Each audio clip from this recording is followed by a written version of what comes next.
नमस्कार मंडळी, मी अनिता स्वागत करते तुमचं एका नवीन व्हिडिओमध्ये।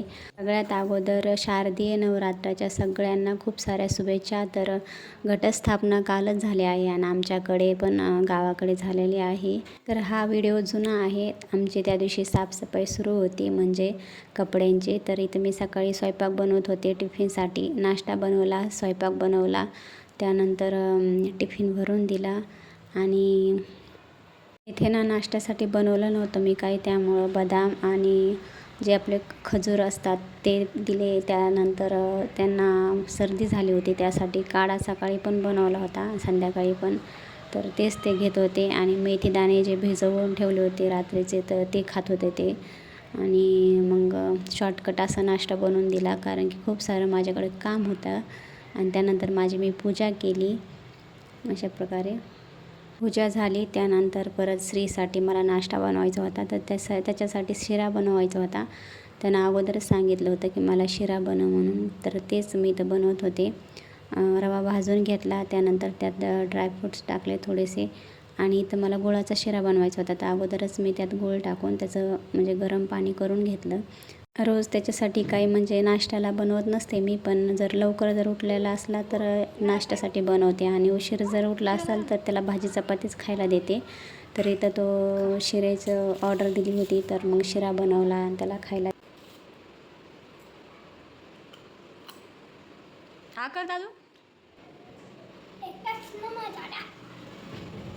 त्यानंतर डायरेक्ट 5 वाजता श्रीचे पप्पा घरी आल्यानंतर त्यांच्यासाठी नाश्त्याला बनवलं भजे आणि मग दोघांनी खाल्ले। आणि त्यानंतर आम्ही वरती गेलोत कपडे धुण्यासाठी। अगोदर म्हटलं तर श्री म्हणत होता खायला कर आम्हाला अगोदर, दोघं पण म्हटले की मग आम्हाला अगोदर खायला कर, मग आम्ही तुझे कपडे धुवून देतो। जसं का मी एकटीच वापरते तर ठीक आहे म्हटलं चला, मग त्यांना खायला करून दिलं आणि त्यानंतर मग आम्ही कपडे घेऊन वरती गेलोत।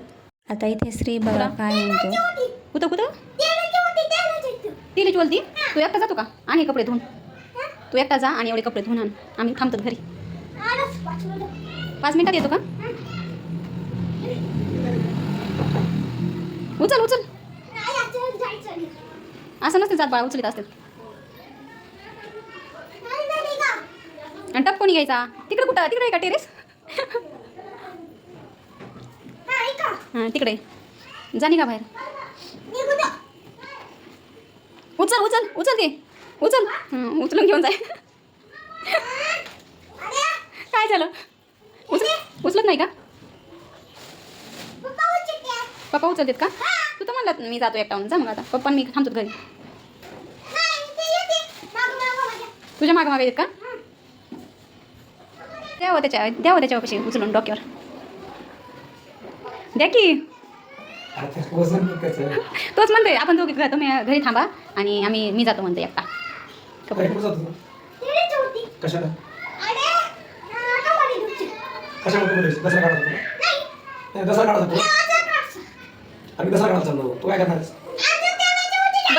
सर्व कपडे टाकायचे आणि मम्मी तू सोबत ये 2 कपडे आहे बरोबर, मी एक कपडे घेऊन जातो बरं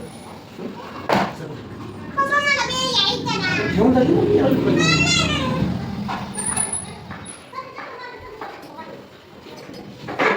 त्यानंतर वरती गेलोत आणि कपडे धुतले, पूर्ण वाळत टाकले आणि परत खाली आलोत संध्याकाळच्या जेवणाची तयारी करण्यासाठी। तर इथं मी भजे तळले होते, त्याचं तेल चाळणीनं चाळून ठेवते असं। आणि मग मला नुसता डाळ भातच बनवायचा होता कारण की जास्त काही भूक नव्हती भजे खाल्ल्यामुळं। तर मग इथं मी राईस बनवणार होते, जिरा राईस, तर त्याच्यासाठी फोडणी दिली। त्यात राईस बनवून घेतला आणि टोमॅटो नव्हते म्हणून हे दोघंजणं टोमॅटो आणण्यासाठी गेले होते। तर त्यासाठी मग मी डाळ भिजवून ठेवली, तुरीची, मसूर डाळ आणि मूग डाळ। आणि तोपर्यंत माझा भात पण शिजून रेडी झाला होता। तर इथं साईडला भात उतरून ठेवला, तोपर्यंत टोमॅटो आले आणि त्यानंतर मी डायरेक्ट कुकरमध्येच डाळ बनवली कारण की उशीर झाला होता, म्हटलं आता शिजायला थोडासा वेळ लागेल।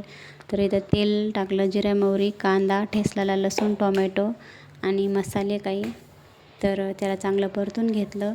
2 हिरव्या मिरच्या टाकल्या। त्यानंतर डाळी मी धुवून ठेवल्या होत्या, तर डाळ टाकून घेतली, चांगलं परतून घेतलं आणि पाणी टाकलं। कुकर लावून 2-3 शिट्या घेतल्या। त्यानंतर दोन्ही पदार्थ रेडी आणि जेवायला घेतलं, तिघांनी जेवण केलं आणि एवढा आवाज येत होता पावसाचा, पण काहीच उपयोग नव्हता.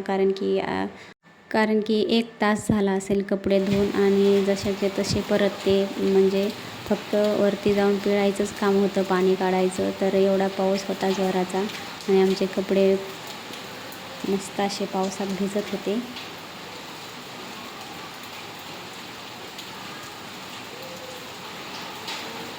इथे आम्ही पाऊस बंद झाल्यानंतर वरती गेलोत आणि हे राजे बघा काय करतात. ह्याला काय माहिती कधी झोपतच नाही तो लवकर. आम्हाला झोपी घालतो, नंतर झोपतो. तर तुमचे पण मुलं असेच करतात का? तर बघा आमचे राजे काय करतात. त्यानंतर कपड्यातून पावसाचं पाणी काढलं आणि परत सुकायला टाकले. आणि वरती काही लाईट नव्हती, काही नाही. आणि त्यात पाऊस पडल्यामुळे जास्तच अंधार दिसत होता. त्या अंधारात असे कपडे वरती टाकून दिले आणि परत आम्ही मग खाली आलो. साईडने बघा कसं वातावरण दिसतंय, सगळीकडे लाईटच लाईट, पण अंधारकीट आमच्यापाशी. त्यात श्रीना इकडं तिकडं पळत होता अंधारातच, असं वाटत होतं पडतो की काय. त्यानंतर आम्ही खाली आलोत. आणि लेडीजला कितीही कामं दुसरे असू देत, पण किचनचं काम कधी सुटत नाही. तर असं व्हिडिओ आवडला असेल तर लाईक, चॅनलला सबस्क्राईब करा. धन्यवाद.